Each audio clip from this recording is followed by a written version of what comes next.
In 2018, a new player by the name of Joseph Saley came from the shadows and dethroned Jonas Neubauer as the champion of NES Tetris. His sudden arrival onto the scene was spectacular and surprising, with the majority of the audience watching the finals never having heard of him before, and his playtime just shy of a single year. However, his rise was known to the Tetris enthusiasts as he streamed every day for a full year, accumulating dozens of max-outs before his face-off with Jonas.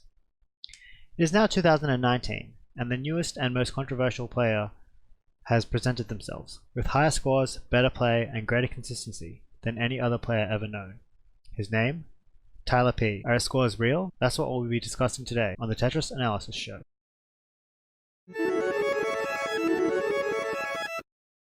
TylerP has the current world record for NES Tetris at a cool 1.29 million.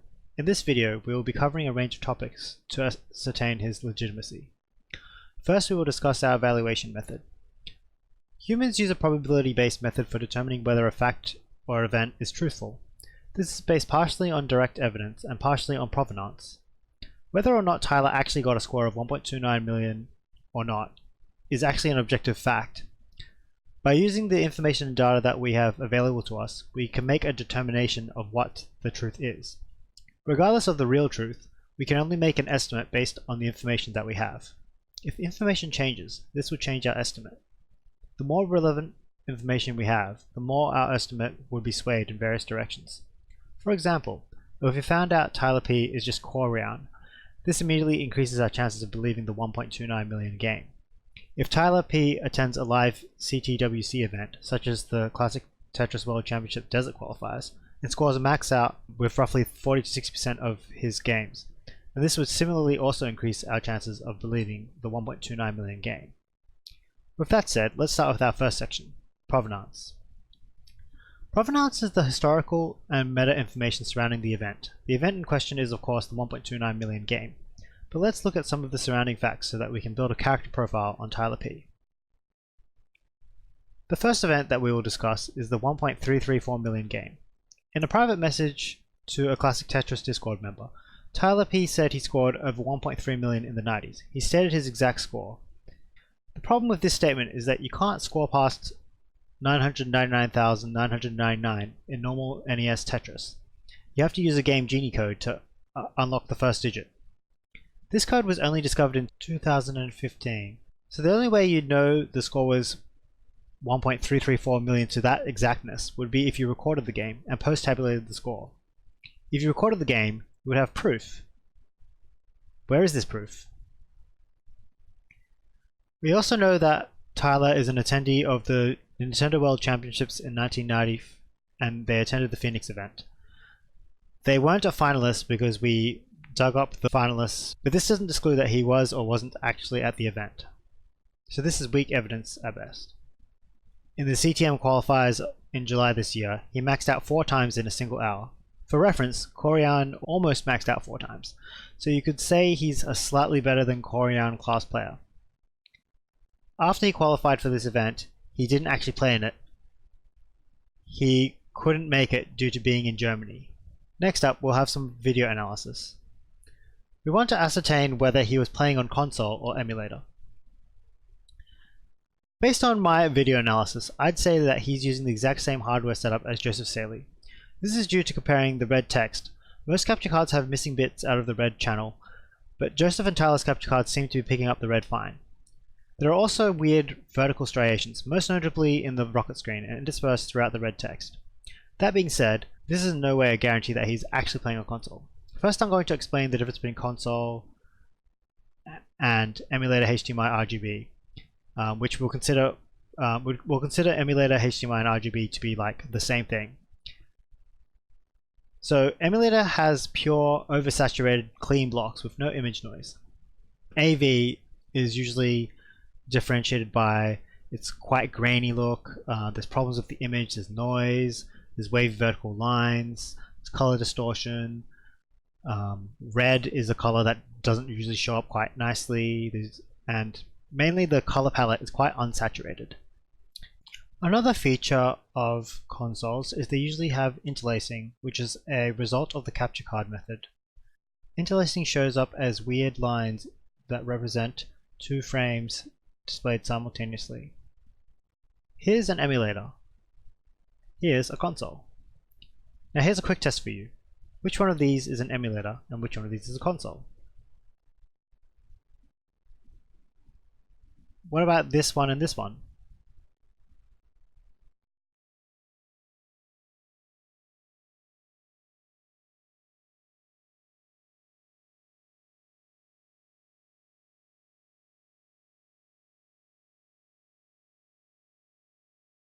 And these?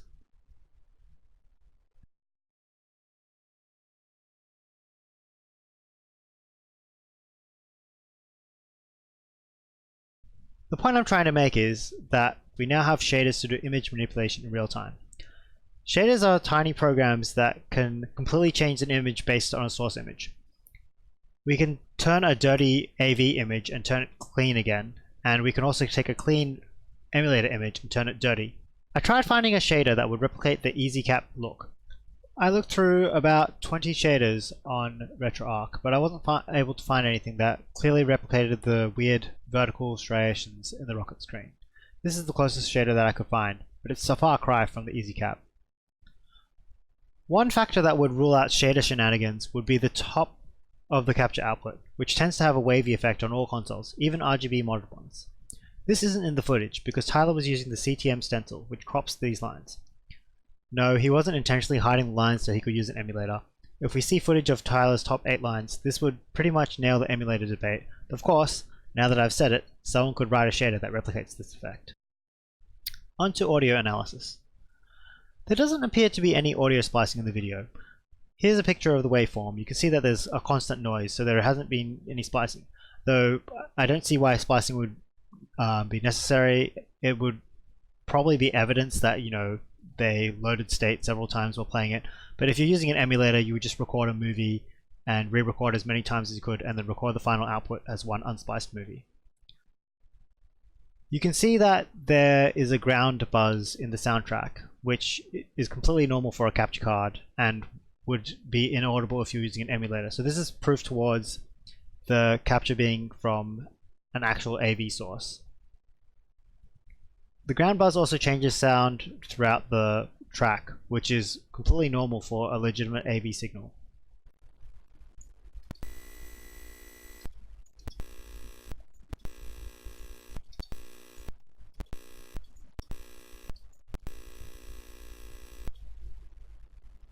That still doesn't preclude that his play was cheated or faked in some way, and then recorded and video edited, and then played back on stream. He could have made a tool-assisted speedrun in a wide variety of emulators such as FCEUX, and then played it back using a TASBot. So how feasible is it to build a TASBot? Here are some instructions I found on the internet. They're not exactly simple. I asked around on the TASBot forums, and it linked me to the source code of their latest model. This is even more complicated. I think it's highly unlikely someone will go to the trouble to make a TASBot to play on real hardware.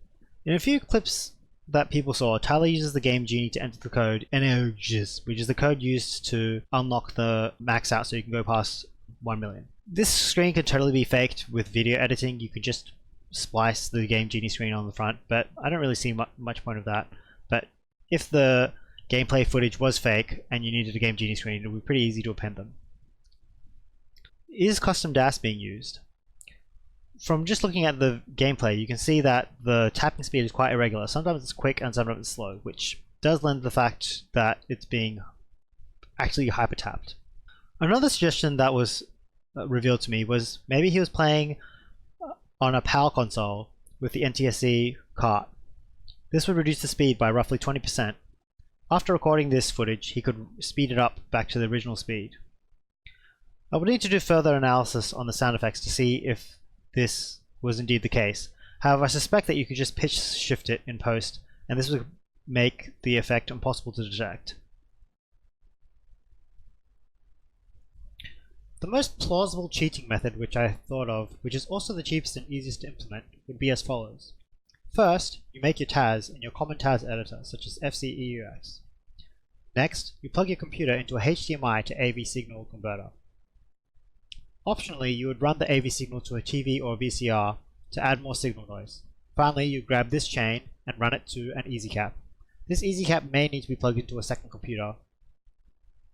Finally, you play the TAS on your first computer, and by going through the chain, you can record it on the second computer. By using this chain, you've gotten the AV signal to degrade the video so it looks bad enough, and you also have the easy cap look, which is impossible to replicate so far with shaders. I haven't tested this theory, but it seems to hold some water.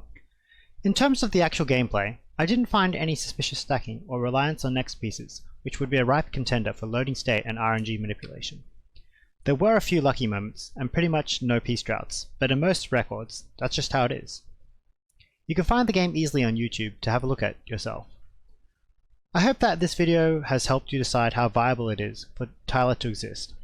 I think to summarize, I would say that it looks technically legitimate, but the story surrounding the entire thing is a bit iffy. He could easily be some pro player smurfing, and I definitely wouldn't discount that he really is just some old school Tetris pro.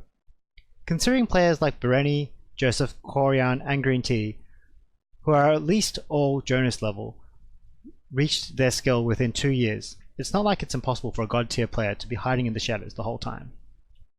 If you liked my video, like it, and if you really liked it, please subscribe to my YouTube channel. If you didn't like it, well, then you can post some crabs or give Messex a thumbs up.